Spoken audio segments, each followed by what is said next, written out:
Hi అండి, ఎలా ఉన్నారు? ఇప్పుడైతే నేను పొటాటో ఫ్రై అయితే చేస్తున్నాను. చూడండి, పొటాటో చెక్కు తీసి చిన్న ముక్కలుగా కట్ చేసి పెట్టుకోవాలి. ఇంకా నెక్స్ట్ కరివేపాకు అండ్ వెల్లుల్లి రెబ్బలు అయితే కచ్చపచ్చ దంచి పక్కన పెట్టుకున్నాను. స్టవ్ వెలిగించి ఒక గిన్నె పెట్టుకున్నాను. నెక్స్ట్ ఆయిల్ వేసాను. ఆయిల్ హీట్ ఎక్కాక దాంట్లో కొంచెం ఆవాలు అయితే ఒక చిన్న టీ స్పూన్ అయితే వేసాను. వేసిన తర్వాత ఇవి చిటపటలాడాక పక్కన పెట్టుకున్న వెల్లుల్లి 2 రెబ్బలు ఉన్నాయి కదా, అవి వేసుకొని దూరగా వేయించుకోవాలి. నెక్స్ట్ ఆలు ముక్కలు తరిగి పెట్టుకున్నాం కదా, ఈ ఆలు ముక్కలు అయితే వేసుకొని కలిపేసుకోవాలండి.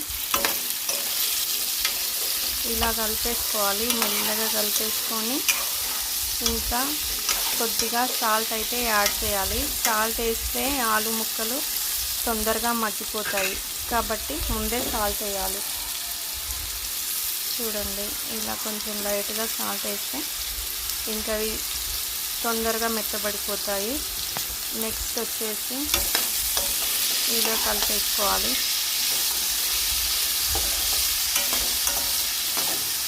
ఇలా కలిపేసుకున్న తర్వాత కొంచెం పసుపు అయితే యాడ్ చేసుకోవాలి. ఒక చిన్న టీ స్పూన్ పసుపు అయితే వేసుకున్నాను కదా, ఇలా కలిపేసుకోవాలి. పసుపు అన్ని ముక్కలకు పట్టేలాగా మొత్తం కలిపేసుకోవాలి.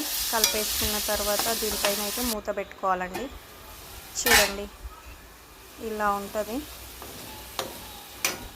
అలా అడుగంటకుండా మధ్య మధ్యలో చెక్ చేస్తూ కలుపుతూ ఉండాలి, లేదంటే కింది పక్క మొత్తం మాడిపోతుందండి. చూడండి, గిన్నెలో అడుగంటకుండా ఉండేలాగా కలిపేసుకొని మధ్యలో మధ్యలో కలుపుతూ ఉండాలి. చూడండి, సింపుల్గా ఉడికిపోయింది. ముందే సాల్ట్ యాడ్ చేస్తాం కాబట్టి ఉడికిపోయింది. ఇప్పుడు నెక్స్ట్ కారం వేసుకోవాలి.